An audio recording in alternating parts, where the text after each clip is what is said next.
Think of another organism that has phospholipid bilayers. Yes, prokaryotes do, isn't that right? Now we're going to go through all the things that prokaryotes don't have, or we could say all the things that eukaryotes do have. Again, why am I going through all of these things? Because I'm going to offer for you a whole chapter of drugs that work on all of these things.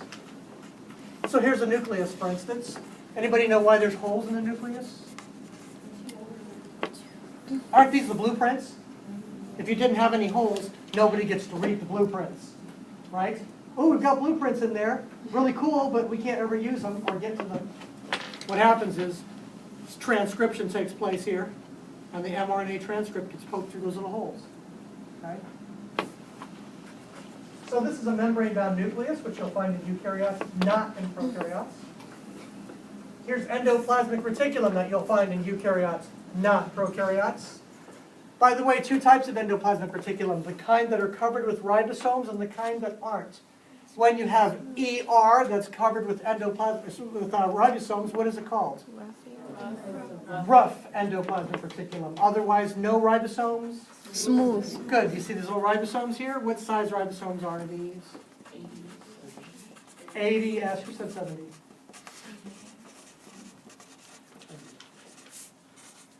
80 S ribosomes, because we're talking about Eukaryotes.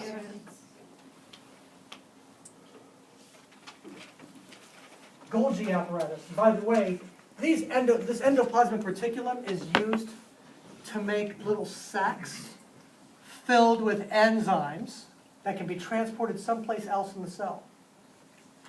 Golgi apparatus is used to make little sacs filled with enzymes that are going to reach the edge of the cell and be secreted outside the cell. You see that? So the difference between Golgi apparatus and endoplasmic reticulum. You probably already had this in biology a long time ago. Lysosomes. These are vesicles that contain enzymes that are used to break down or digest materials. I'm going to get through this one before we leave.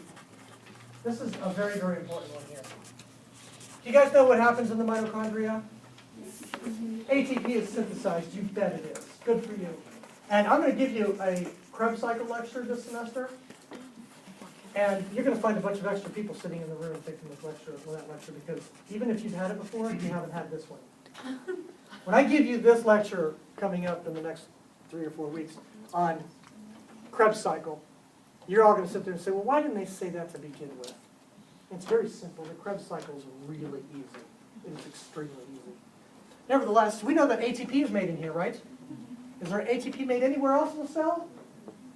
Maybe a couple of ATP are made, but all of, I'm going to say, let me see, if I take 2 to the 36, 3, 2, I'm going to